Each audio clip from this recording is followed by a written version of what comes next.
Stolas Grymfeather, the owl-touched wizard. Born under a silver eclipse, Stolas Grymfeather was the only son of the Grymfeather lineage, a human noble family known for their vast magical holdings, political clout, and purest ideals. The Grymfeathers prided themselves on untainted bloodlines, academic arcana, and keeping ancestral traditions strictly intact. From a young age, Stolas was not like the others of his ilk.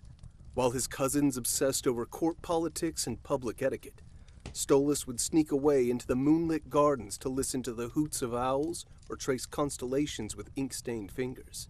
He was quiet, inward, and curious, more interested in the stars' whisperings than the halls of power. On the night of his 17th year, Stolas vanished from the family estate.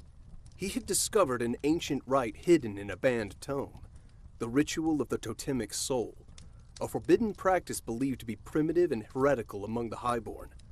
He ventured deep into the twilight forests, where he underwent the ritual beneath a waxing moon. As the stars aligned, his soul fused with the spirit of a great horned owl, gifting him heightened vision, connection to the various magics of the world, and an eerie presence that seemed to shimmer in the shadows. But so does the ritual grant power. So too must the flesh that contain it change as well. His skin began to pale, his hair grayed, and feathers now grew up his arms and down his lower back. He was no longer just a human. When he returned, changed and radiant with primal power, his parents were horrified. "You have profaned the blood of Grymfeather," said his father, Thalion Grymfeather, with steel in his voice and grief in his eyes. "You have forsaken your legacy for superstition.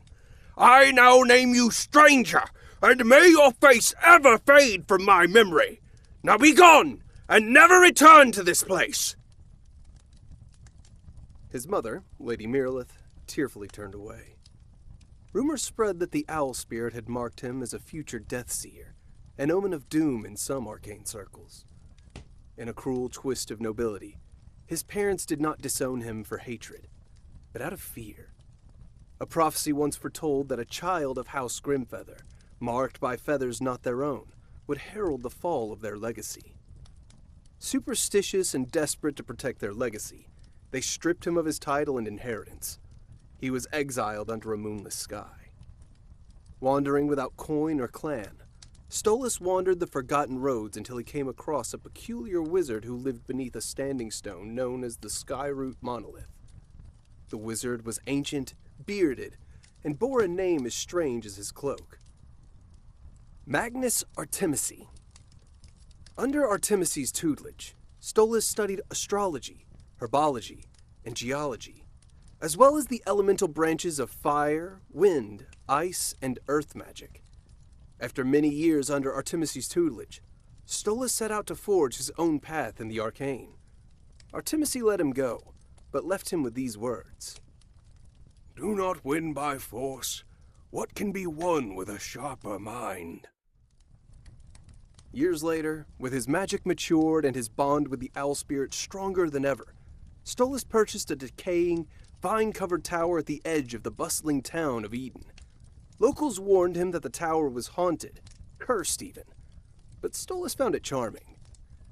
2 weeks after moving in, he discovered and befriended a sly and talented kitsune blacksmith named Seer, whose forge burned with both flame and mischief underneath the floors of the tower. They quickly bonded over a shared love of enchanted items and philosophical banter. Seer crafted Stolas' first sword, thusly named Knockvine, and became a trusted companion in both adventure and quiet evenings. Now, with the looming threat of the vampires overtaking Eden, and the rumor of new heroic blood entering the city, Stolas and Seer now plan to build a small team of the best amongst them, taking the fight to the vampires and reclaiming the city they both call home.